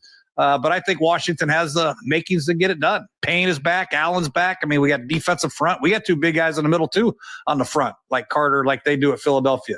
So just take the Commanders and shock the world again. Unbelievable, man. It's unbelievable. I can't believe we're talking about it. Man, that is crazy to say. I think it really all comes down to Jalen Hurts' knee. If Jalen's healthy and he can move, it obviously is going to greatly impact the game one way or another. The Eagles are the most talented team. I got friends on both sides of the ball. Obviously, Zach Ertz, friend of the program. Love Cliff. Bobby Johnson, my old offensive line coach, is there in Washington. My heart wants to ride with the boys and the Commanders, but my head tells me the Eagles in that environment, that's not a 3-point environment. Typically, you go on the road, it's a 3-point swing. When you go to Philadelphia, it's a 4-point swing. It's a 5-point swing. That place is crazy to play in. I hope the Commanders win. I do hope the Commanders win, but for the sake of the competition, it's the Philadelphia Eagles. The Philadelphia Eagles have so much talent. They can ride the defense. They can play great on special teams. They started the postseason off of that kickoff return fumble they took and just kind of crushed the Packers' hopes from the get-go. I'm going Eagles. Defense isn't that good right now, man. I'm telling you. Orion Burks is not a very good linebacker. He's not a very good linebacker. If Quinyon Mitchell doesn't play, Isaiah Rodgers stinks. I hope all those things happen, Jay. I really do. The Eagles, I'm a Giants guy. I really want the Eagles to lose, but they're so talented on the offensive line. Saquon's on another level. I hope for Saquon's sake. You hope to 18 things in that speech. You name every player on the Commanders.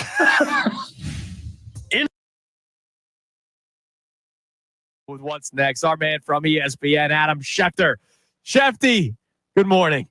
You guys ready for the NFC Championship? Yeah, dude. We are ready to go. The Birds in it.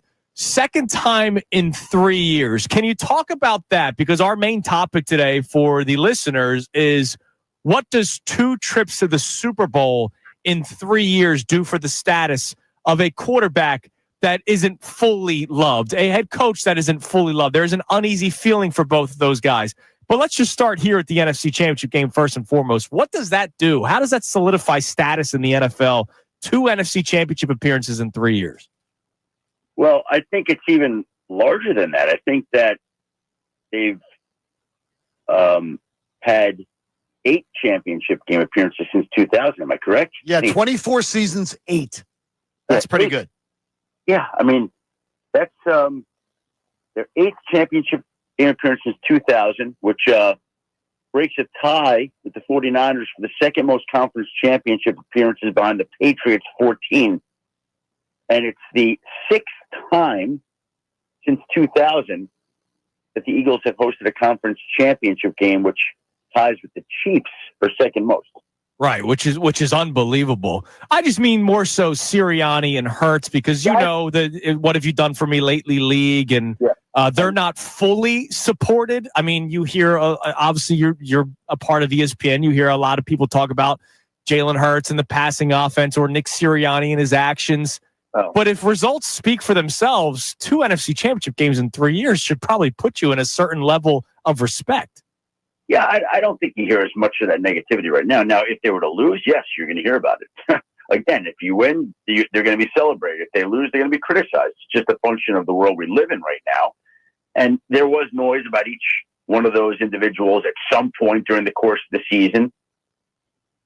But I haven't heard too much of that lately. I haven't heard people questioning, criticizing lately. See, that's the difference, Adam, between being in, not here and being here.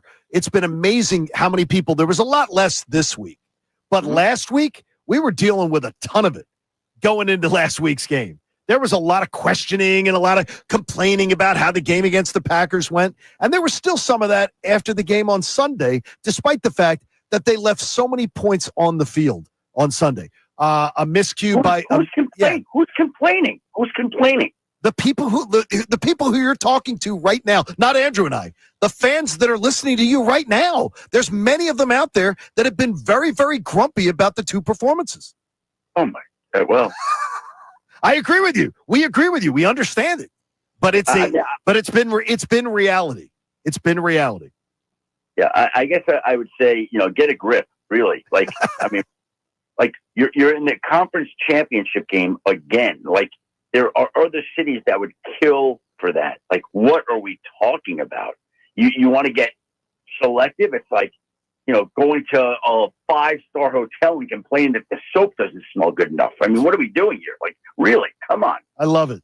Well, love it. And I think we're getting more and more excited for the game as we get closer and closer.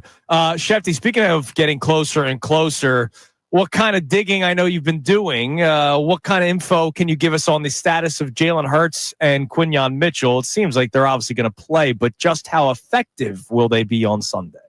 Yeah, I haven't done too much digging there. I just kind of figure the practice reports will tell the story, and I've been living in a coaching universe, to be honest with you. And so they finished the game, or Jalen Hurts finished the game, and Quinyon Mitchell said he was going to be fine. So I'm going to kind of take that for what it's worth right now, which is that everything seems to be okay until it's not. Now, the real question is, how much will it impact Jalen Hurts on Sunday? And I don't know that anybody's going to know that until he gets out there. Maybe even Jalen Hurts himself.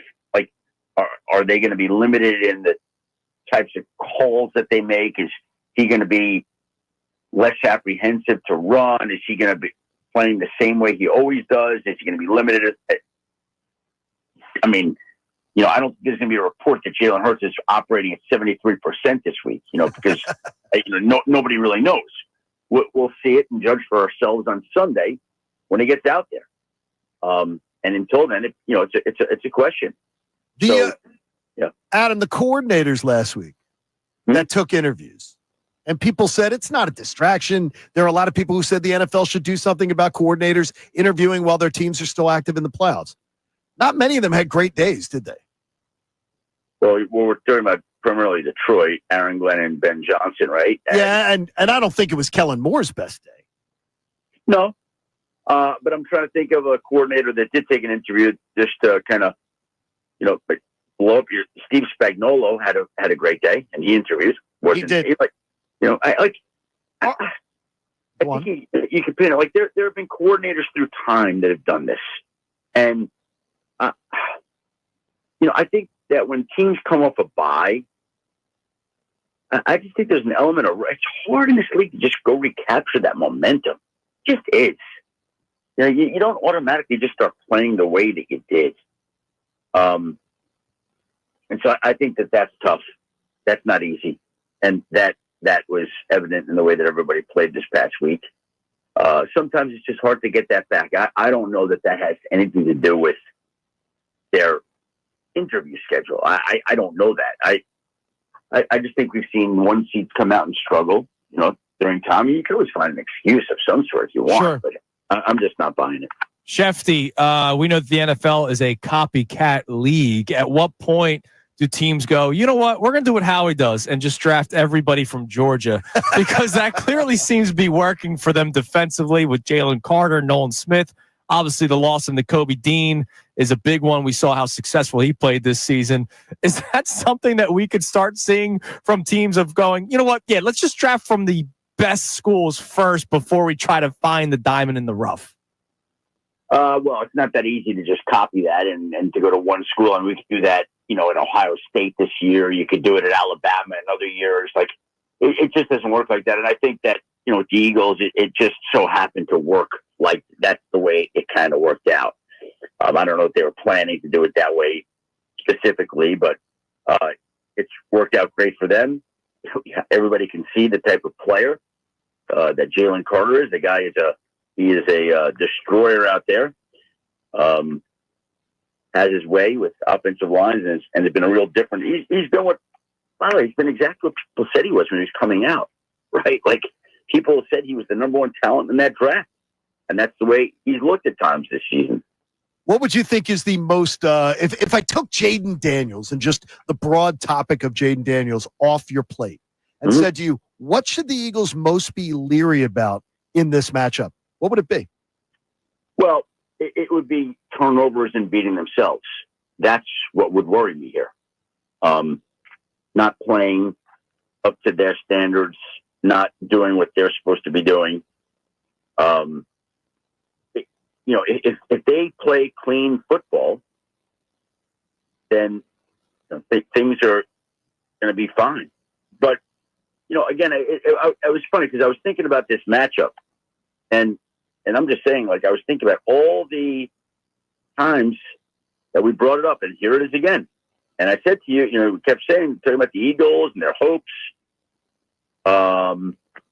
And I said to you, the issue there is how good this guy is going to be. And I just think it's a problem for Sunday. They have to beat him. And he's going to be there, for the next dozen or so years. Sure. And right now, we were having, I forget who I had this debate with. We're talking about who would you say is the fifth best quarterback in the NFL? I think everybody could agree that the top four, in no particular order, would be Mahomes, Josh Allen, Lamar Jackson, and Joe Burrow. I think people would argue order, but they would not argue the names. Okay. Who is the fifth best quarterback in football? The fifth. Give me the fifth right now. There's a chance that it's Jaden Daniels, the way he's playing. Right. Yeah. That's right. I'm going to tell you there's a chance that it's Jalen Hurts. Well, but by the way, John, that's fine. I'm okay with that. Like, at times he's absolutely played to that spot. But Jaden Daniels is an ascending player. Oh, he is. He's a rookie, and we're talking about him in that. You know who we were talking about last offseason incessantly? C.J. Stroud and Jordan Love. Yeah. And they both went from being, by the way, they were both top 6 quarterbacks on ESPN rankings before the season. Yeah. Yeah. And then what are we talking about him now? I mean, I that's why I think everything is the year of tape, the year of adjustment. I think this kid's going to be great like you do. I was worried about it from the beginning, but I still think that sometimes we jump the gun a little bit on what we're projecting out 5-10 years. Well, that could be. It could be. Chef T, listen, man, we appreciate the time as always. We will be talking to you next week, and hopefully we'll be talking to you about the birth of a Super Bowl appearance for the Philadelphia Eagles. I'll be glad to get you some. We'll have beignets or something. Yeah, we'll see you down there in a couple weeks. You made it to the end. Now make it official. Subscribe to Giziano where the best keeps getting better.